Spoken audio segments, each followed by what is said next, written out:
कामना जब तक साधक में अपने सुख और आराम मान बढ़ाई आदि की कामना है, जब तक उसका व्यक्ति तत्व मिटता और व्यक्ति तत्व मिटे बिना तत्व से अभिन्नता नहीं होती। जब हमारे अंतःकरण में किसी प्रकार की कामना नहीं रहेगी, तब हमें भगवत प्राप्ति की इच्छा नहीं करनी पड़ेगी, प्रस्तुत भगवान स्वयं प्राप्त हो जाएंगे। ये कामना ही तो है जो हमें ईश्वर तक नहीं जाने दे रही। ये कामना ही तो है जो हमें ईश्वर से मिलाने में विलंब हो रहा है। संसार की कामना से पशुता और भगवान की कामना से मनुष्य का आरंभ होता है। संसार की कामना करे तभी तो मनुष्य पशु के समान बनता जा रहा है। मेरे मन की हो जाए, इसी को कामना कहते हैं। ये कामना ही दुख का कारण है। इसका त्याग के बिना कोई सुख हो ही नहीं सकता। मुझे सुख कैसे मिले? केवल इसी चाहना के कारण मनुष्य कर्तव्य च्युत और पतित हो जाता है, अपने कर्तव्य से च्युत होता जा रहा है। कामना उत्पन्न होते ही मनुष्य अपने कर्तव्य से, अपने स्वरूप से और अपने इष्ट भगवान से विमुख हो जाता है और नाशवान संसार के सम्मुख हो जाता है। साधक को न तो लौकिक इच्छाओं की पूर्ति आशा रखनी चाहिए और न परमार्थिक इच्छा की पूर्ति निराशा ही होनी चाहिए। कामनाओं के त्याग से सब स्वतंत्र हैं। अधिकारी योग्यता और सामर्थ्य है, परंतु कामनाओं की पूर्ति में कोई भी स्वतंत्र अधिकारी योग्य और समर्थ नहीं है। जो जो कामने नष्ट होती हैं त्यों त्यों साधुता आती है, और जो जो कामनाएं बढ़ती हैं त्यों त्यों साधुता लुप्त होती जाती है। कारण कि असाधुता का मूल हेतु कामना ही है।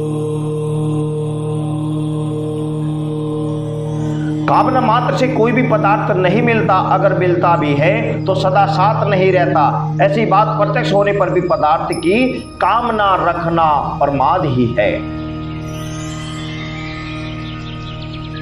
जीवन तभी कष्ट में होता है जब संयोग जन्य सुख की इच्छा करते हैं, और मृत्यु तभी कष्ट में होती है जब जीने की इच्छा करते हैं। यदि वस्तु की इच्छा पूरी होती है तो उसे पूरी करने का प्रयत्न करते हुए, और यदि जीने की इच्छा पूरी होती तो मृत्यु से बचने का प्रयत्न करते।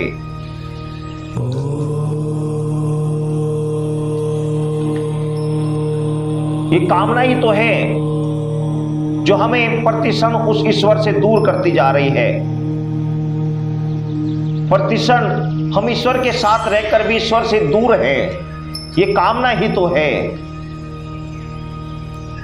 यदि ये कामना नहीं होती तो अब तक आप सभी को परमात्मा की प्राप्ति हो चुकी होती।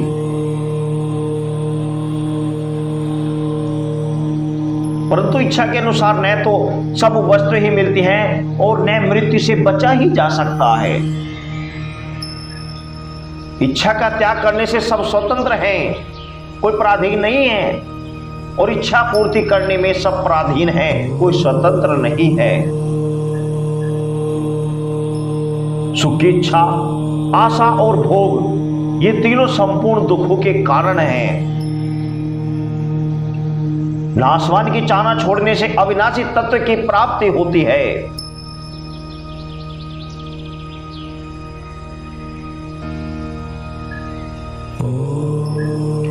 ऐसा होना चाहिए, ऐसा नहीं होना चाहिए, इसी में सब दुख भरे हुए हैं। बस यही सबसे बड़ा रोड़ा है। हमारा सम्मान हो जाए, इसी चाह नहीं तो हमारा अपमान क्या है। यदि हम चाहें कि हमारा अपमान हो या ना हो तो फिर रोड़ा ही कहां है।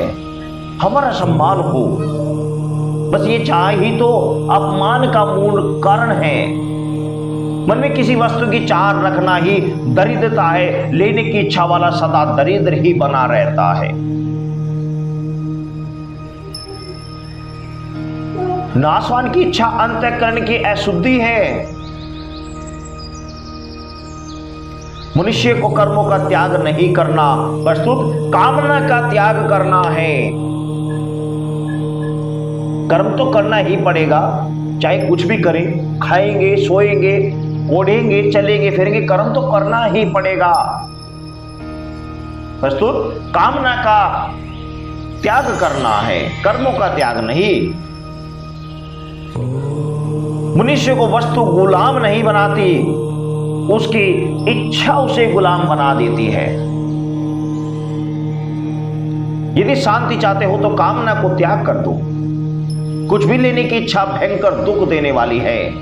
जिसके भीतर इच्छा है उसको किसी न किसी के पराधीन होना ही पड़ेगा।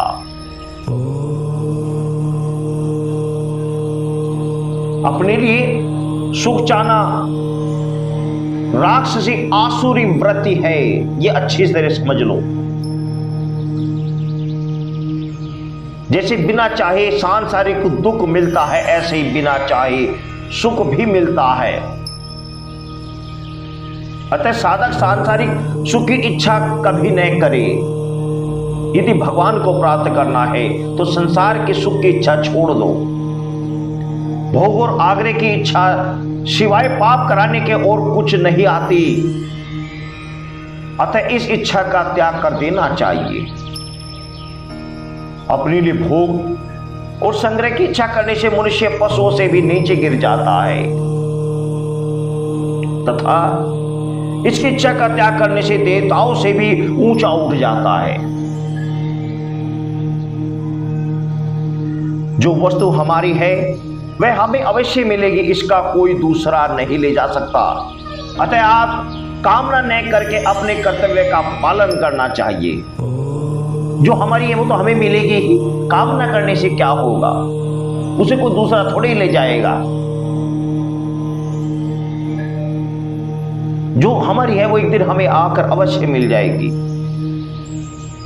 जैसे मैं चाहूं वैसा हो जाए, यह इच्छा जब तक बनी रहेगी जब तक शांति नहीं मिल सकती।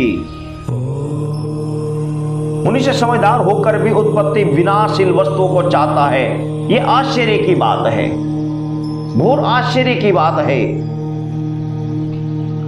मनुष्य को पता है लेकिन फिर भी जानबूझकर उससे विमुख होता जा रहा है। शरीर में अपनी स्थिति मानने से ही नाशवान की इच्छा उत्पन्न होती है, और इच्छा होने से शरीर में अपनी स्थिति दृढ़ होती है। कुछ चाहने से कुछ मिलता है और कुछ नहीं मिलता, परंतु कुछ न चाहने से सब कुछ मिल जाता है। निंदा इसलिए बुरी लगती है कि हम प्रशंसा चाहते हैं। हम प्रशंसा चाहते हैं तो वास्तव में हम प्रशंसा के योग्य नहीं हैं, क्योंकि जो प्रशंसा के योग्य होता है उसमें प्रशंसा की चाह ही नहीं होती। दूसरे से अच्छा कहलाने की इच्छा बहुत ही निर्बलता है, इसलिए अच्छे बनो, अच्छे कहलाओ मत। सांसारिक सुख की इच्छा त्याग कभी कभी तो करना ही पड़ेगा, फिर देरी क्यों? एक ना एक दिन तो संसार के सुख को त्यागना ही पड़ेगा, और जब तक त्यागोगे नहीं परमात्मा को पाओगे नहीं। जहां तक बनी दूसरों की आशा पूर्ति उद्योग करो, पर दूसरों से आशा मत रखो। दूसरा किसी समस्या के लेकर आया, उस समस्या का समाधान कर दो, उससे किसी प्रकार की आशा मत रखो। विचार करो, जिसे आप खुद सुख चाहते हो, क्या वह सर्वदा सुखी है? क्या वह दुखी नहीं है?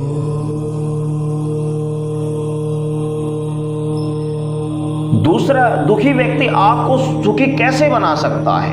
आप किससे सुख की इच्छा रखते हो? कामना छूटने से जो सुख होता है वह सुख कामना की पूर्ति से कभी नहीं होता। परमात्मा की उत्कृष्ट अभिलाषा चाहते हो तो संसार की अभिलाषा को छोड़ना होगा।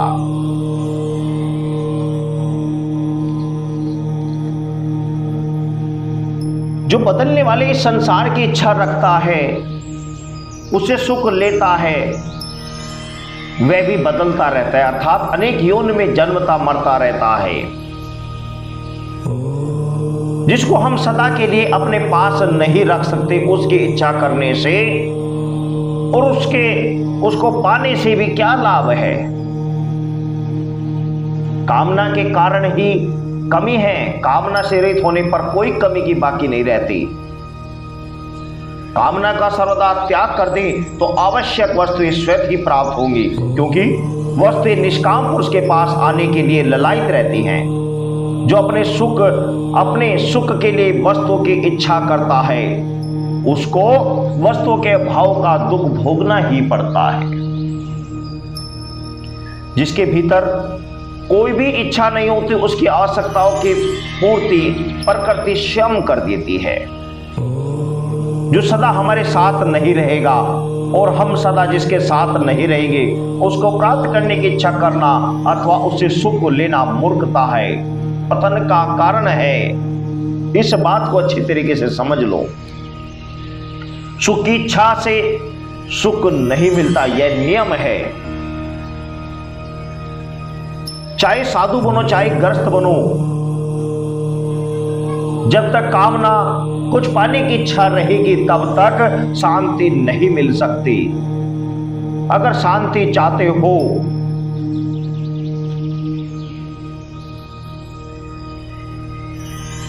ये होना चाहिए, ये नहीं होना चाहिए, ये होना चाहिए था, ये नहीं होना चाहिए था, इससे शांति नहीं हो सकती। इसको छोड़ दो।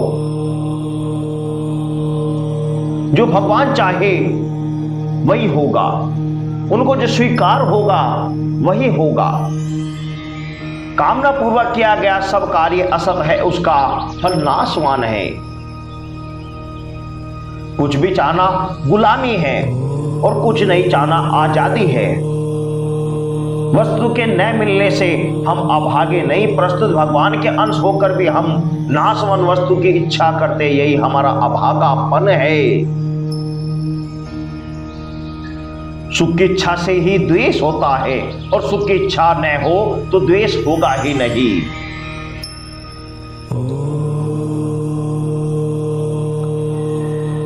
सुख की इच्छा से द्वेष होता है और सुख की इच्छा नहीं हो तो द्वेष होगा ही नहीं। ये बात अच्छी तरीके से समझ लो। जब तक शरीर को अपना मानते रहेंगे तब तक हमारी कामना नहीं मिट सकती। ये सबको पता है कि एक दिन ये शरीर यहीं छूट जाएगा, परंतु फिर भी ना जाने इसे हम अपना क्यों मानते हैं और इसे मानते हैं, बस यही पतन का कारण है। विचार करें, कामना पूर्ति होने पर भी हम वही रहते हैं और अपूर्ति होने पर भी हम वही रहते हैं। फिर कामना पूर्ति से हमें क्या मिला?